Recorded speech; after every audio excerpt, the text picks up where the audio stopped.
Selamat sejahtera, terima kasih kerana klik video ini. Sila pertimbangkan, like, komen dan subscribe. Channel ini memaparkan berita viral, terkini dan terpanas artis dalam dan luar negara. Orang komen-komen cakap kata, kenapa Sarah hari-hari live? Sarah tak syuting. Sarah tak laku ke? Bukan tak laku macam ni. Pertama, kita dah shift fokus kita. Kita nak berbisnes macam tu. Sebab kita pun tak tahu sampai bila kita dekat dalam industri ni kan. Itulah penjelasan daripada pelakon terkenal Puteri Sarah Liana apabila ada netizen mempersoalkan kenapa dia semakin jarang muncul dalam drama. Malah ada yang mendakwa dia kini lebih sibuk berniaga dan membuat siaran langsung di TikTok berbanding berlakon. Tapi betulkah begitu? Jom kita dengar sendiri penjelasan daripada Puteri Sarah. Jadi untuk orang yang bertanya tu, jangan beranggapan macam tu. Yang macam like, oh kalau dah lama tak syuting tu maknanya tak laku. Bukan. Syuting pun kita pilih kan.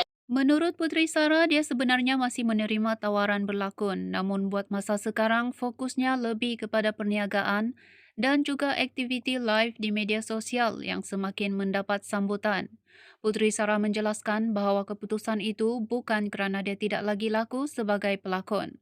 Sebaliknya, dia memilih untuk memberi perhatian kepada bidang perniagaan yang boleh memberikan kestabilan jangka panjang.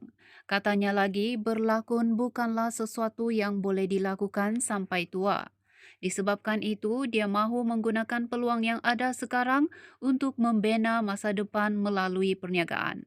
Dalam masa sama, aktiviti live di platform seperti TikTok juga menjadi salah satu cara untuk berhubung dengan peminat dan mempromosikan produk.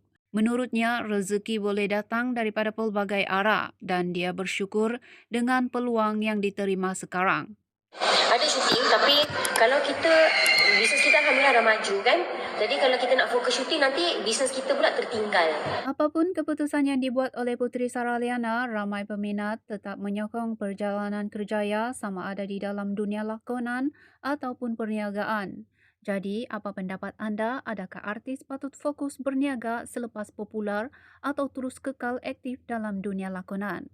Komen pendapat anda di bawah dan jangan lupa like, komen dan subscribe channel Kipochi TV untuk lebih banyak berita hiburan terkini.